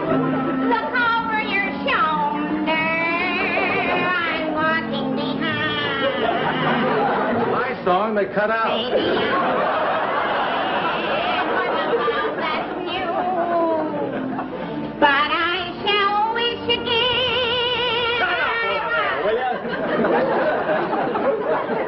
I was typing out a report on Slim Finger Sarah when the door opened. And there were Detective Simmons and Ross. They had brought in a vicious gunman, a killer named Babyface Bogart.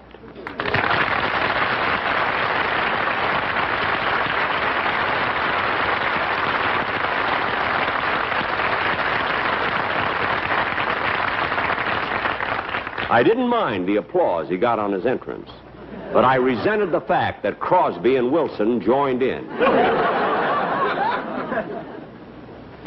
It looked like this time we had Bogart dead to rights. According to Detective Simmons and Ross, a little crook named Blinky Mason had been shot to death. They'd picked up Bogart a few yards from the scene of the crime with a smoking .45 in his hand.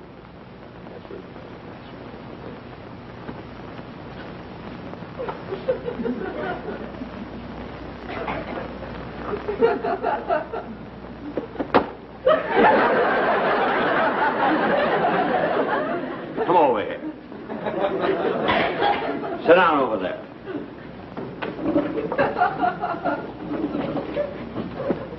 All right, baby face. Start talking. What do you know about Blinky Mason? I tell you, I ain't never heard of no Blinky Mason. Who cares if he was raised in a tenement and his mother said he was a nice little boy? Or his teacher, a sweet gray-haired old lady, cried when he graduated. And his brother owns a haberdashery store in Schenectady. I don't even know his girlfriend, a blonde dame that works in an aircraft factory. Or his boyhood chum that ran away from home and went to Australia. Wait a minute, baby face. If you don't know Blinky Mason, how come you know so much about him? I seen it on This Is Your Life.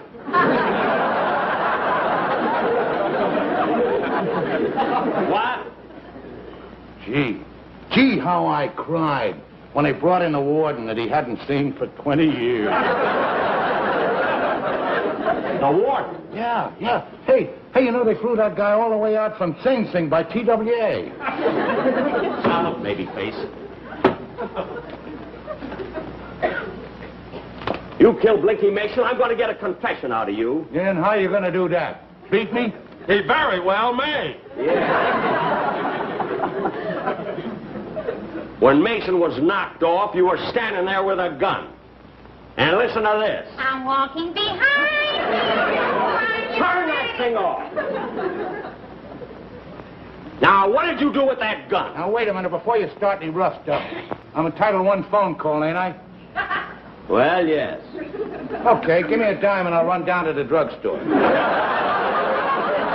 Oh, no, you don't. You'll make that phone call right here where I can keep my eye on you. Yeah, and save a dime. Yeah.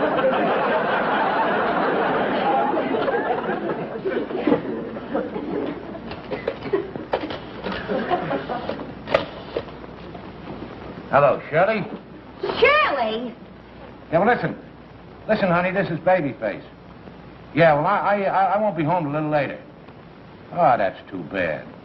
Now, what were we going to have for dinner, honey? Pot roast. I could have told him that. Like a dirty crook. Yeah. Now, listen. Listen, Shirley, I want you to do something for me. You go in the living room and over by the fireplace, and inside of the fireplace, there's 2 loose boards. Now, listen. You lift up those boards and you stick your arm in, and inside there's a package.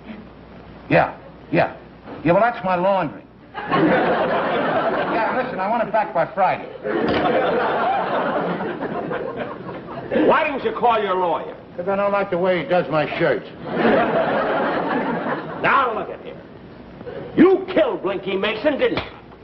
I didn't do it, and I got a witness. Oh, yeah? Yeah.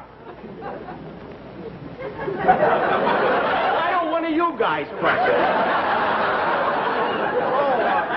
Time for lunch. I'll go with you. Oh, no, you don't. You're not going to leave me alone with this guy. Get over there and sit down.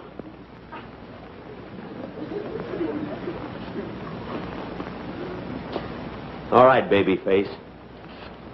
You can start talking now. I want to hear about that witness. What about him? Well, I don't know his name, but he was standing right alongside of me at the time of the murder. Oh, he was, eh? Yeah. Uh-huh. What was he doing? Well, he was just standing there. He had... What did he look like?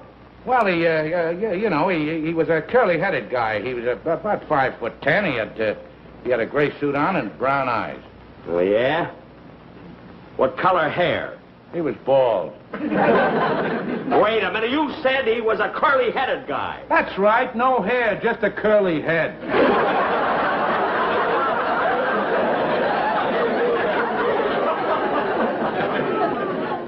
I ain't buying that, baby face. Start singing. I'm walking behind. Not you.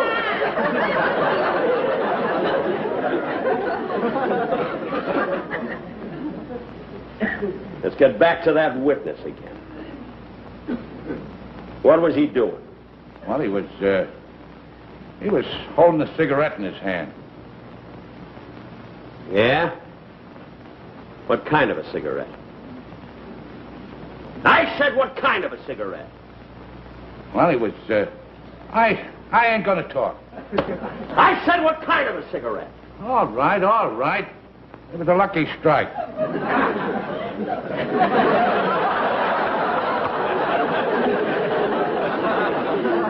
Now we're getting somewhere. A lucky strike, eh? What made you think it was a lucky strike?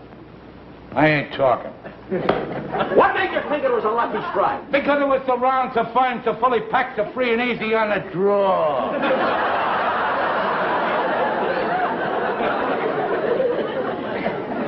Can you remember that, Wilson? Are you kidding? One more question, babyface. What was he doing with that cigarette? He was peeling it. Peeling it, eh? How'd you know it wasn't a banana? Because they let me taste it. It was a lucky strike, all right, because luckies taste better, cleaner, fresher, smoother. Lucky strike, lucky strike.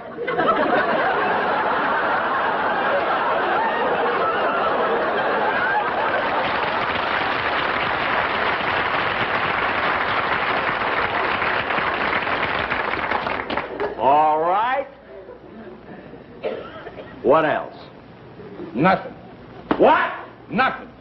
What? Nothing. No, nothing. Beats better taste. I knew we'd get him to talk. Lock him up, fellas. All right. All right, get him up. Get over there, you two. I swore to get you, Benny. But why? Because you never leave me alone, because you've been hounding me, just because I pulled a couple of lousy murders. What? Well, what are you going to do? I'm going to put a red eye between them two blue ones. Where'd you get the gun? You didn't frisk me so good when I came in, did you? No. No, when I put my hand in your pocket, I found a dollar bill, and I got so excited I didn't look at it. Look at babyface. Look at, I'm not mad at you or anything. Look at, I don't want to die. Look, I'm too young to die. Honest I am. I'm a nice guy. I'll leave you alone. Everybody loves me. Everybody. You love me, don't you, fellas? All right, copper, start praying. I'm going to let you have it. Oh, yeah? I know your type, babyface. You're all alike. You're pretty brave with that gun in your hand, ain't you? Throw that gun away, I'll show you a coward. Okay.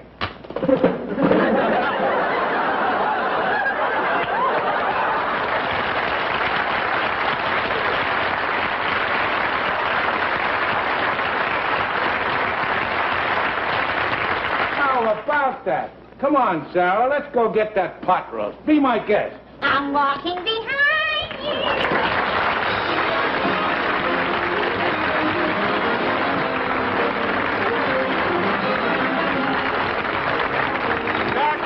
Just a moment with his special guest, Humphrey Bogart. But first, a word from Dorothy Collins. Smoking enjoyment is all a matter of taste. And the fact of the matter is, Lucky's taste better. Cleaner, fresher, smoother. Lucky's taste better. Cleaner, fresher, smoother. For Lucky's strike means fine tobacco, richer tasting fine tobacco. Lucky's taste better. Cleaner, fresher, smoother.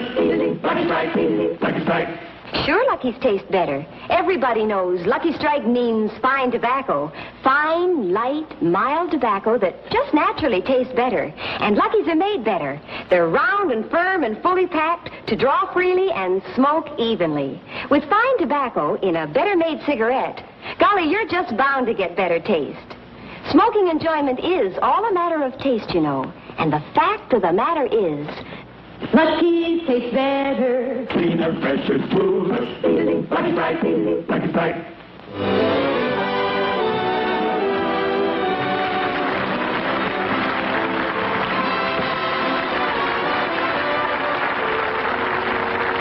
When the sketch was over, I found that I had enjoyed it even more than my radio show. I was laughing so much I could hardly thank Humphrey Bogart for helping me give such a great performance. Bogey told me that he thought he had handled his role extremely well. He believes in being honest with himself, too.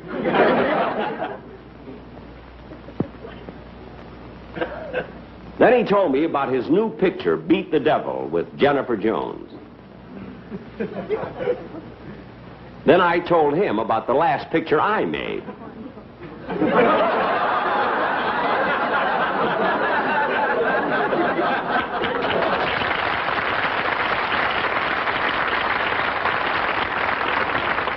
Oh, I almost forgot to tell the audience that I'll be doing my next television show in 3 weeks. That's right, ladies and gentlemen. I'll be with you 3 weeks from today. And I believe, I'm pretty sure my guest star is going to be Johnny Ray. You see, I feel that I'm responsible for Johnny Ray's success. Because when I offered him a job a long time ago, he asked me for an awful lot of money, and I cried. And then he stole that from me. So he's going to be my guest. Thank you very much.